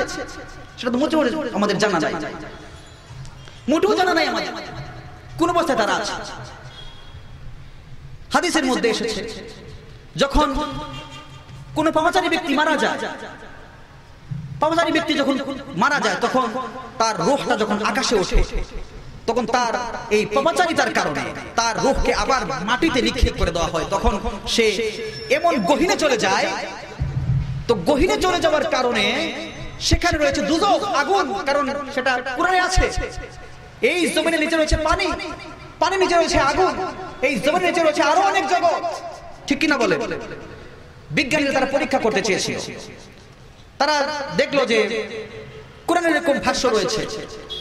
তারা যখন তারা পরীক্ষা নিরীক্ষা করতে শুরু করলো, তারা পাইপ ঢুকালো। পাইপ ঢুকানোর পর দেখা গেল যে যখন এই বিভিন্ন স্থানগুলো মানে ভিতরে ঢুকছে, বিভিন্ন স্থানগুলো ভেদ করে ভিতরে ঢুকতে ঢুকতে দেখা যায় অনেক সময় অনেক পাথর আছে, বালি পাথর, অনেক বালু আছে, বালু মাটি আছে, অনেক পাথর আছে, এগুলোকে ভেদ করে যেতে হয়। ভেদ করে যেতে যেতে যেতে যেতে পরে এমন অবস্থা হয় যে ওই জায়গা পর্যন্ত চলে যায় যেখানে আগুন রয়েছে। তো দেখা গেল পাইপগুলো খেয়ে যাচ্ছে। তো তারা চেষ্টা করলো যে ঠিক আছে, পাইপগুলো তো খেয়ে যাচ্ছে, আমরা এবার বুলেট প্রুফ যেটাকে পাইপ, বুলেট প্রুফ পাইপ যেটাকে বলে, ফায়ার প্রুফ, বুলেট প্রুফ গাড়ি আছে এটাকে বলে ফায়ার প্রুফ। এই মানে আগুন জ্বালাতে পারে না এরকম একটা পাইপ তারা নিচে তারা ভেদ করে নিয়ে যেতে চাই। নিয়ে যাওয়ার পর পরে দেখা গেল আল্লাহু আকবার, ওই ফায়ার প্রুফ পাইপগুলোকে ওই আগুন খেয়ে বসেছে। সুবহানাল্লাহ। দেখেন তো দেখা গেল তারপর তারাই বলছে যে তারা কিছু আর্তনাদের চিৎকার পেয়েছে, আর্তনাদের চিৎকার তারা শুনেছে। তো বোঝা গেল যে যখন আল্লাহ তাআলা ওই সমস্ত কাফের কুফফার, ওই সমস্ত পাপাচারীদেরকে যখন জমিনের নিচে নিক্ষেপ করেন, ওই জাহান্নামের আগুনে তারা জ্বলে আর আর্তনাদ করে চিৎকার করে, ঠিক কিনা বলেন? এবার এটাই বলছি যে যারা আজ দেখা গেল ইসলামের বিরোধিতা করছে, ওরাই শেষ পর্যন্ত মানছে, কথা বলছে যে না, ইসলামের সেই অমূল্য বাণী সেটা অস্বীকার করার মতো নয়, সর্বিকাশ মানে অবশ্যই সত্য, মিথ্যার কোনো অবকাশ নাই। এজন্য আমি বলছিলাম যে ইত্তাকুল্লাহ, আল্লাহকে ভয় করো। আমি যে কোনো অবস্থায় থাকি না কেন, আমি আল্লাহ রাব্বুল আলামিনকে পরিপূর্ণ ভয় করতে হবে। যদি আমি আল্লাহ রাব্বুল আলামিনকে পরিপূর্ণ ভয় করি না, তাহলে আমার মধ্যে আর চতুষ্প জানিয়ার মধ্যে কোনো পার্থক্য থাকতে পারে না, ঠিক কিনা বলেন? তো যাই হোক, আল্লাহ রাব্বুল আলামিন আমাদেরকে এই দৌলতে ঈমান দান করেছেন। আর দৌলতে ঈমান দান করার পর আল্লাহ রাব্বুল আলামিন আমাদেরকে যে একটা বিবেক দান করেছেন, যে বিবেক আল্লাহ রাব্বুল আলামিন মানুষদেরকে দিয়েছেন কেবলই, আর কাউকে দেন নাই। এই বিবেককে যদি আমরা সঠিক কাজে ব্যবহার না করি, সঠিক কাজের মধ্যে যদি আমরা নিয়োজিত না রাখি, সেদিন কিয়ামতের ময়দানে খোদার কাছে আমরা কোনো জবাব দিতে পারব না। আল্লাহ রাব্বুল আলামিন কোরআনে বলছেন, يا أيها الذين آمنوا اتقوا الله وكونوا مع الصادقين। আমার মুসলমান ভাইরা, আল্লাহ রাব্বুল আলামিন কোরআনের মধ্যে বলেছেন, আল্লাহ রাব্বুল আলামিনকে ভয় করো এবং তোমরা ওই সমস্ত সত্যবাদীদের সাথে থাকো। যদি তোমরা তাকওয়া অর্জন করতে চাও, তাকওয়ার শিক্ষা, তাকওয়ার মেহনত, নেক আমলের মেহনত করতে চাও, তাহলে ওই সমস্ত সত্যবাদী, মুত্তাকি, পরহেজগার, আহলে ইলমদের সুহবতে চলে যাও, তুমি পরিপূর্ণ মুসলমান হয়ে যাবে। আমার মুসলমান ভাইরা, আল্লাহর ওলি আব্দুল কুদ্দুস গাঙ্গুই রাহমাতুল্লাহি আলাইহি, উনি বহুত বড় আল্লাহর ওলি ছিলেন। উনার এক নাতি ছিল যে কিনা দুনিয়ার ভালোবাসার মধ্যে লিপ্ত ছিল, দুনিয়ার ভালোবাসায় বিভোর ছিল। সে দুনিয়ার ভালোবাসার মধ্যে এমন ভাবে লিপ্ত হয়ে গেছে, সে একবার চিন্তা করলো, হঠাৎ করে যখন তার দাদা দুনিয়া থেকে চলে গেলেন, দুনিয়া থেকে যাওয়ার পর সে মনে মনে ভাবলো, সবাই তো আমাকে বলে আমি অমুকের নাতি, আমাকে বড় সম্মান করে, ইজ্জত করে, কিন্তু যখন আমার আমলের দিকে তারা তাকায়, আমলের দিকে তাকানোর পর তার লজ্জা পায়, বলে এমন একজন ব্যক্তির নাতি, সে কিনা পাপাচার করে দুনিয়ার ভালোবাসার মধ্যে লিপ্ত হয়ে গেছে, আমলের খবর নাই, নেক আমলের খবর নাই। এরকম অবস্থায় যখন সে চিন্তা করলো, চিন্তা করার পর হঠাৎ করে তার মনে আসলো, আমার দাদার কাছে যারা মুরিদ হয়েছে, যারা আমার দাদার খলিফা, তাদের কাছে যাওয়া দরকার। এরকম অবস্থায় ওই সন্তান চলে গেল আরেকজন খলিফার কাছে, উনার দাদার খলিফার কাছে চলে গেলেন। যখন জানিয়ে দিলেন আমি তো আপনার কাছে আসছি, ওই ব্যক্তি এমন ইন্তজাম করলেন, গালিচা বিছিয়ে তিনি সাদরে সম্ভাষণ জানালেন। হঠাৎ করে তিনি বলতে লাগলেন, আমাকে এত সম্মান দিচ্ছেন কেন? আমি তো আপনার কাছে এরকম নেক আমলের মেহনত করার জন্য এসেছি, আমি নিজেকে তাজকিয়া নফস, আমার নফসকে পরিশুদ্ধ করার জন্য এসেছি। তখন তিনি বললেন, ওগো আল্লাহর ওলি, আপনি যখন আসছেন আমার কাছে, আপনি নেক আমলের মেহনত করবেন, আপনি নেক আমলের মেহনত করবেন, ঠিক আছে, আপত্তি নাই, তবে এরকম যে চাকচিক্য, এরকম যে মান মর্যাদা আপনাকে দেওয়া যাবে না, আপনাকে এরকম মান মর্যাদা দেওয়া যাবে না। আপনাকে যদি এরকম মান মর্যাদা দেওয়া হয়, তাহলে আপনি তাকওয়ার মেহনত করতে পারবেন না। ঠিক আছে, আপনি আজকে থেকে লেগে যান। আপনি ওযুখানার মধ্যে, ওযুখানার পাশে একটা দেখবেন একটা ডেক রয়েছে, একটা হাঁড়ি রয়েছে। ওই হাঁড়ির মধ্যে আপনি পানি গরম করবেন। মুসল্লিরা যখন এখানে নামাজ পড়তে আসবে, মুসল্লিদেরকে আপনি পানি দিবেন, গরম পানি দিয়ে তারা ওযু করবে। আপনি এই মেহনত করতে থাকেন, আপনাকে আমল দিয়ে দিলাম। তখন ওই আল্লাহর ওয়ালির নাতি আব্দুল কুদ্দুস গাঙ্গুহি রাহমাতুল্লাহি আলাইহির নাতি তিনি ওই আমলের মধ্যে লিপ্ত হয়ে গেলেন। যখন ওই আল্লাহর ওয়ালির খলিফা তিনি চিন্তা করলেন একবার পরীক্ষা করা দরকার, একবার পরীক্ষা করা দরকার, তিনি পরীক্ষা করলেন। একবার তিনি ওই ময়লা পরিষ্কার করে ময়লা পরিষ্কারকারীকে বললেন, ওরে ঝাড়ুদার, তুমি ওই আল্লাহর ওয়ালির নাতির সামনে দিয়ে যাবে, তুমি ওই আব্দুল কুদ্দুস গাঙ্গুহি রাহমাতুল্লাহি আলাইহির নাতির সামনে দিয়ে যাবে, ময়লা আবর্জনা নিয়ে যাবে। তখন তুমি বলবে, তখন তুমি শুনবে সে কি বলে। তিনি কথা মতো আমল করলেন, কথা মতো তিনি আমল করলেন। কথা মতো আমল করার পর যখন তিনি চলে গেলেন এই ময়লা আবর্জনা সামনে নিয়ে, হঠাৎ করে ওই সন্তান গালি দিয়ে বসলো, ওরে বেয়াদব, তুই আমার সম্মুখ দিয়ে কেন তুই ময়লার ঝুড়ি নিয়ে যাস? যদি আমার জায়গা হইতো তাহলে বসাইয়া দিতাম। এরকম বলে দিল। এরকম বলে দেওয়ার পর যখন ওই খলিফার কাছে বলল ঝাড়ুদার এসে আমাকে সে এরকম গালি দিয়েছে, তখন ওই আল্লাহর ওলি বললেন, ওই খলিফা বললেন, ওই খলিফা জবাব দিলেন, তাহলে তো সমস্যা, এখনো কাজ হয় নাই, কাজ হতে হবে, কাজ না হলে উপায় নাই। আরেকদিন এরকম ওই ঝাড়ুদারকে বললেন, পরে ঝাড়ুদার, তুমি যখন ওর সামনে দিয়ে যাবে একটু ময়লা আবর্জনা ওর গা ঘেঁষে নিয়ে যাইবা। গা ঘেঁষে নিয়ে যাও না, গা ঘেঁষে নিয়ে যাবে। তিনি ওই ঝাড়ুদার যখন ওই সন্তানের গা ঘেঁষে নিয়ে গেল, ওই ময়লা আবর্জনা গা ঘেঁষে নিয়ে যাওয়ার পর সন্তান আবার একটু রাগের দিকে তাকালো, রাগ করে তাকালো। তারপর ওই আল্লাহর ওলি খলিফা বললেন, মনে হয় আস্তে আস্তে কাজ হচ্ছে। আবার একদিন তিনি বললেন, ওরে ঝাড়ুদার, তুমি একদিন ওর সামনে দিয়ে যাবে, সামনে দিয়ে গেলে তুমি করবে কি, ওর সামনে একটু ময়লা আবর্জনা ফেলে দিবা, ময়লা আবর্জনা ফেলে যাবো কি বলে সে। তখন ওই ঝাড়ুদার কথা মতো কাজ করলো, তার সামনে দিয়ে ওই ঝাড়ুদার তার সামনে দিয়ে যখন ময়লা আবর্জনা ফেলে দিল। কিন্তু এরকম একটা ঘটনা হয়ে গেল, ময়লা আবর্জনা যখন ফেলে দিল, ময়লা আবর্জনা ফেলে দেওয়ার পর তখন এমন অবস্থা হয়ে গেল, ওই ঝাড়ুদার হোঁচটকে পড়ে গেল। হোঁচটকে পড়ে যাওয়ার পর ওই আল্লাহর ওয়ালির নাতি তাকে তুলে তাকে সেবা শুশ্রূষা করলো। যখন ওই ঝাড়ুদার গিয়ে খলিফার কাছে বলল, ওগো আল্লাহর ওলি, আমি আজ এমন কাণ্ড করে বসেছি, আমি যখন ওই আল্লাহর ওলির নাতির সামনে দিয়ে আমি যখন ওই ঝুড়ি নিয়ে গেলাম, ঝুড়ি নিয়ে যাওয়ার সময় কিছু ময়লা ফেলে দিলাম, কিন্তু আমি ওই ময়লার মধ্যে হোঁচটকে পড়ে গেলাম। তখন ওই আল্লাহর বান্দা আমাকে সেবা শুশ্রূষা করেছে, আমাকে এত মহব্বত করেছে, মনে হয় যেন তার অন্তর পরিষ্কার হয়ে গেছে।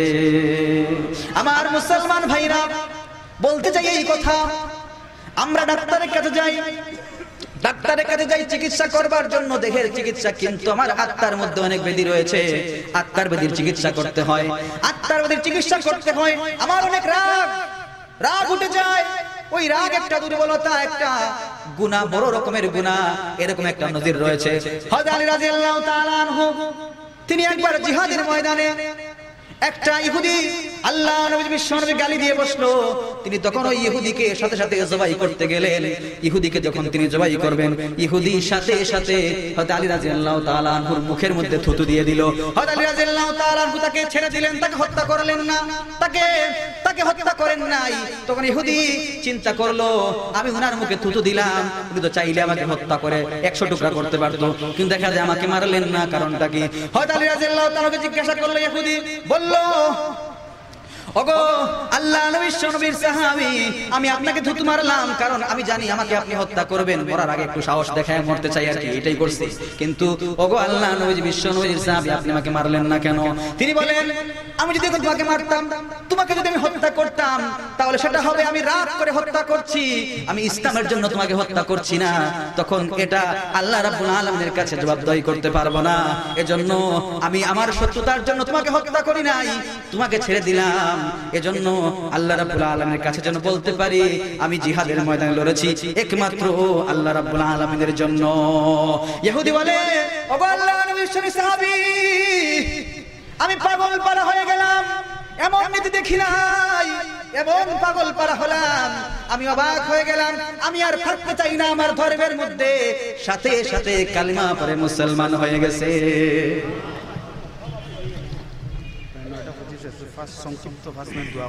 এজন্য বলছি এই কথা যে দেখেন, আত্মার ব্যাধি এটার চিকিৎসা দরকার।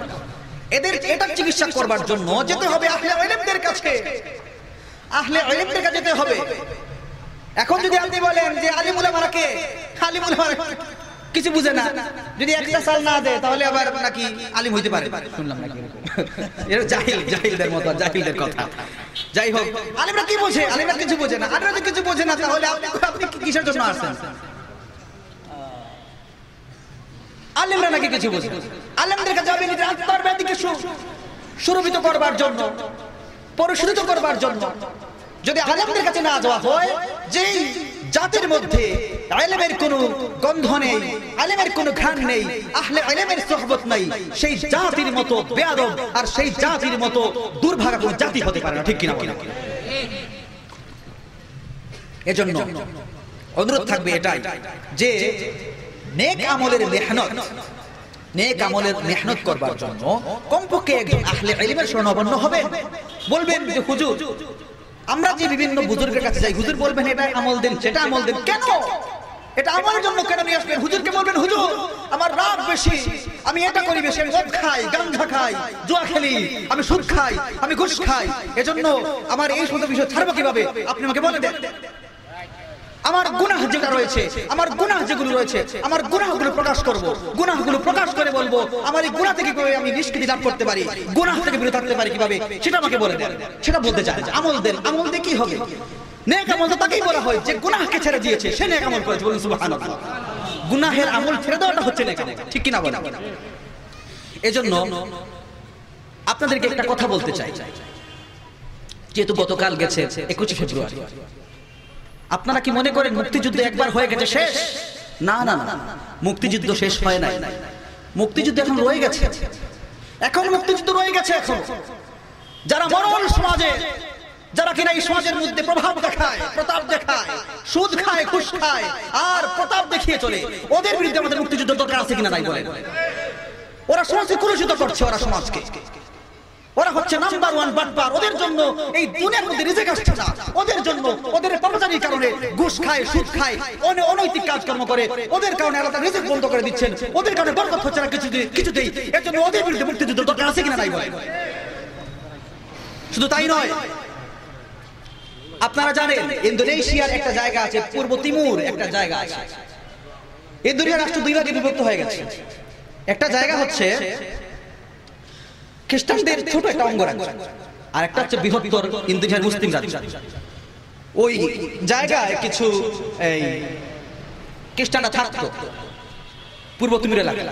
তো আমেরিকা থেকে খ্রিস্টান মিশনারি মানুষগুলা তারা আসতো, তাদেরকে খ্রিস্টান ধর্মে দীক্ষিত করতো। তারা তো অসহায় অবলা মানুষ, গরিব দুঃখী মানুষ, ওদেরকে টাকা পয়সা দিয়ে এমনভাবে কিনে ফেলেছে, ওদের মান সম্মান পর্যন্ত কিনে ফেলেছে। কারণ ওদেরকে তারা খ্রিস্ট ধর্মে দীক্ষিত করে দিয়ে এমন পর্যায়ে তারা চলে গেছে, তাদেরকে দিয়ে দাবি করিয়েছে যে তোমরা জাতিসংঘের কাছে বলো যে আমরা মুসলিম শাসিত দেশে থাকতে চাই না, আমাদেরকে আলাদা জন রাষ্ট্র করে দেওয়া হোক।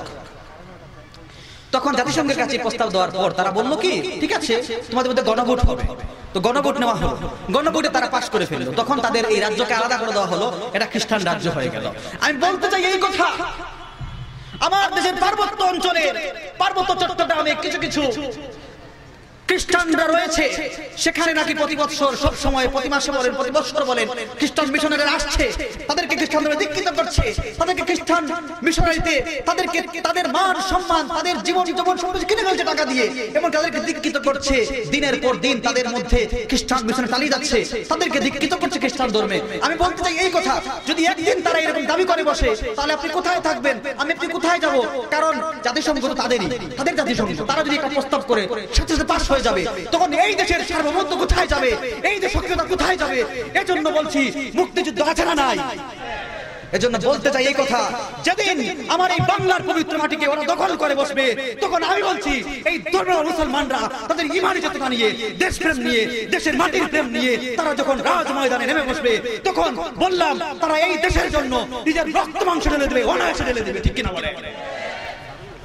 এজন্য আমার দোস্ত বুজুর্গরা বলতে চাই এই কথা, আজকে থেকে আমরা এটাই নিয়ত করে বসি, এটাই আমাদের পণ হবে।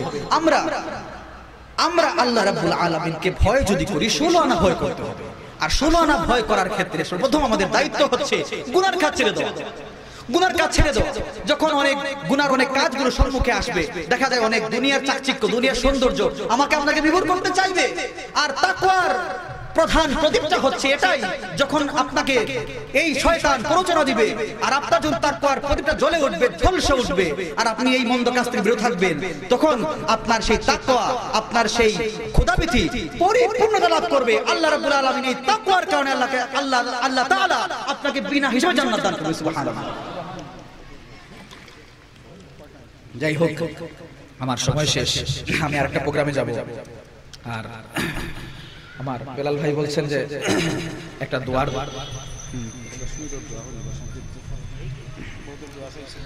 অনেকে দোয়া চেয়েছেন, আসলে গলার অবস্থা ভালো না, গলার অবস্থা তেমন বেশি ভালো না। সাল্লাল্লাহু আলা সাইয়্যিদিনা ওয়া মাওলানা মুহাম্মদ ওয়া আলা আলিহি ওয়া সাহবিহি ওয়া সাল্লাম। আস্তাগফিরুল্লাহ ইন্নাল্লাহা গফুরুর রহিম।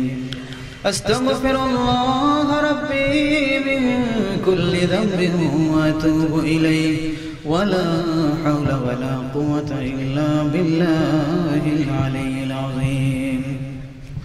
حسبنا الله ونعم الوكيل، نعم المولى ونعم النصير. سبحان الله وبحمده سبحان الله العظيم. صلى الله على سيدنا ومولانا محمد وعلى آله وصحابه وسلم. اللهم آمين. ربنا ظلمنا أنفسنا وإن لم تغفر لنا وترحمنا لنكونن من الخاسرين. يا الله يا رحمن يا رحيم يا حي يا قيوم يا ذا الجلال والإكرام. يا إلهنا وإله واحدا لا إله إلا أنت، أنت الميسر وأنت العزيز، إنك على كل شيء قدير. يا الله يا أرحم الراحمين رب كريم مولا، তোমার মোহাব্বতের বান্দাদেরকে নিয়ে গো মাওলা, ও গো মাওলা, আলেম উলামা মুরব্বি নওজওয়ান মাসুম বাচ্চা মাওলা, তোমার মোহাব্বতের বান্দাদেরকে নিয়ে মাওলা আমি গোলাম, আমি অধম তোমার শাহী দরবারে হাত উঠাইলাম। রব্ব করিম মাওলা, জানা শোনা দেখা খুদা কবিরা সগীরা জাহির বাতিনি মাওলা, আমাদের तमाम গুনাহ খাতাকে মাওলা মাফ ফরমাও, আমাদের জামিয়ে মুর্দেগানদেরকে মাফ ফরমাও মাওলা। আমাদের সামনে পেছনে যত কবর আছে প্রত্যেক কবরবাসীকে মাওলা তুমি রহমার করম ফরমাও, প্রত্যেক কবরবাসীকে মাওলা মাওলা তুমি মাফ ফরমাও, তাদের কবরকে মাওলা রওজাতুম মিন রিয়াদিল জান্নাহ বানায়া দাও। ইয়া আল্লাহ ইয়া আরহামার রাহিমিন রব্বি কারীম মাওলা, ও গো মাওলা, অনেকে দোয়া চেয়েছেন গো মাওলা, এই যে অনেকের মা নাই, বাবা নাই, আত্মীয় স্বজন মহব্বতের মানুষ অনেক দুনিয়ার মধ্যে নাই মাওলা। বিশেষ করে মাওলা তোমার এক বান্দা দোয়া চেয়েছেন, ওনার বাবা আব্দুল মিয়া দুনিয়ার মধ্যে নাই মাওলা। রব্বে কারীম মাওলা, আমার মহব্বতের মানুষ বেলাল ভাই দোয়া চেয়েছেন মাওলা, ও গো মাওলা, এই যে মাত্র যাদের মা নাই, বাবা নাই, আত্মীয় স্বজন মহব্বতের মানুষ যারা দুনিয়া থেকে চলে গেছেন মাওলা, জানি না কোন হালতে আছেন গো মাওলা, কবরের হালত জানি না, ও গো মাওলা, দয়া করে মহব্বত করে ভালোবেসে মাওলা তাদের কবরকে মাওলা শান্তির জিন্দগি বানায় দাও, তাদের কবরের জিন্দগি শান্তির জিন্দগি বানায় দাও, তাদের কবরের মধ্যে রহমতের ঝরি বর্ষণ ফরমাও মাওলা। অনেক বিমার হালতে আছেন মাওলা, ঘরের মধ্যে হসপিটালের মধ্যে মাওলা, ওগো মাওলা, দেশে বিদেশে যত ধরনের যত বিমার হালতে আছেন মাওলা সমস্ত বিমারীদেরকে মাওলা দারুশ শিফা থেকে শিফা দান ফরমাও। রব্বে কারীম মাওলা আমাদের প্রত্যেকের হাজাতকে পুরা ফরমাও, আমাদের প্রত্যেকের নেক মাকাসিদ হাসানাকে পুরা ফরমাও। রব্বে কারীম মাওলা আমরা যারা মুসিবতের মধ্যে আছি মাওলা আমাদের প্রত্যেকের মুসিবতকে দূর করে দাও মাওলা। আসমানি জমিনি বালা মুসিবত মাওলা সমস্ত মুসিবত থেকে উদ্ধার ফরমাও মাওলা। ওগো মাওলা মউতের সময় মাওলা খাতমা বিল খায়র নসিব ফরমাও। এই মাহফিলকে তুমি কবুল আর মঞ্জুর ফরমাও মাওলা। এই মাহফিলকে মাওলা আমাদের জন্য নাজাতের জরিয়া বানায় দাও মাওলা। মাওলা এই মাহফিলের মধ্যে মাওলা মাওলা যারা টাকা পয়সা শ্রম দিয়ে বুদ্ধি দিয়ে পরামর্শ দিয়ে সহযোগিতা করেছেন মাওলা ওগো মাওলা প্রত্যেককে আপনি কবুল আর মঞ্জুর ফরমাও, প্রত্যেকের হাজাতকে পুরা ফরমাও। রব্বে কারীম মাওলা প্রত্যেকের জায়েজ মাকাসিদ হাসানাকে পুরা ফরমাও মাওলা। এই মাহফিলের নেক মাকাসিদকে পুরা ফরমাও। এই মাহফিলের উসিলায় মাওলা আমাদের तमाम গুনাহ খাতাকে maaf ফরমাও। এই মাহফিলে তো বুজুর্গরা দিন আসবেন মাওলা ওগো মাওলা তাদের নেক দুয়ার বরকতে মাওলা আমাদের तमाम গুনাহ খাতাকে মাওলা maaf ফরমাও। রব্বে কারীম মাওলা আখির দরখাস্ত মাওলা এই মাহফিলকে তুমি কবুল আর মঞ্জুর ফরমাও। মউতের সময় মাওলা কালেমা না পড়াইয়া দুনিয়া থেকে বিদায় করে দিও না মাওলা। কালেমা পড়াইয়া দুনিয়া থেকে বিদায় করে দিও ওগো মাওলা। ওয়াদা করলাম আর কোনদিন গুনাহ করব না গো মাওলা। রব্বে কারীম মাওলা তওবা করলাম আমাদের জিন্দেগীর সমস্ত গুনাহ খাতাকে maaf ফরমাও। আর কোনদিন গুনাহ করব না মাওলা। এই জামাতের মধ্যে মাওলা আর অনেক নেক বান্দারা রয়েছেন গো মাওলা যার হাত তোমার কাছে পছন্দনীয় হয় মাওলা তার হাতের খাতিরে তার নেক আমাদের খাতিরে মাওলা তার পবিত্র হাতের খাতিরে মাওলা আমাদের দোয়াকে তুমি কবুল আর মঞ্জুর ফরমাও। রব্বে কারীম মাওলা আমাদের সন্তান সন্ততিকে মাওলা দ্বীনের খাদেম বানাও। রব্বে কারীম মাওলা অনেক মা বোন মাওলা পর্দার অন্তরালে দোয়ার মধ্যে শরীক হয়েছেন মাওলা গো মাওলা প্রত্যেক মা বোনদেরকে নেককার পরহেজগার বানায় দাও গো মাওলা, নামাজি বানায় দাও গো মাওলা। গো মাওলা আমাদের নেককার মা বোনদের হায়াতের মধ্যে বরকত দান ফরমাও মাওলা। মাওলা মউতের সময় মাওলা বেইজ্জত করে দুনিয়া থেকে বিদায় করো। দুনিয়ার মধ্যে মাওলা বেইজ্জতের জিন্দেগি দিও না ওগো মাওলা। দুনিয়ার মধ্যে যতদিন রাখো গো মাওলা ইজ্জতের জিন্দেগি দিয়ে দুনিয়া থেকে বিদায় করে দিও। ইজ্জতের জিন্দেগি দিয়ে মাওলা দুনিয়া থেকে বিদায় করে দিও, বেইজ্জত করে দিও না মাওলা। রব্বে কারীম মাওলা বিশেষ করে মাওলা সামনে পেছনে মাওলা যত মুর্দেগার আছেন মাওলা সমস্ত মুর্দেগানদের কবরকে মাওলা রাউযাতুম মিন রিয়াজিল জান্নাহ বানায়া দাও। বিফাদলি সুবহান রাব্বিকা রাব্বিল ইজ্জাতি আম্মা ইয়াসিফুন ওয়া সালামুন আলাল মুরসালিন ওয়ালহামদুলিল্লাহি রাব্বিল আলামিন বিরহমাতিকা ইয়া আরহাম।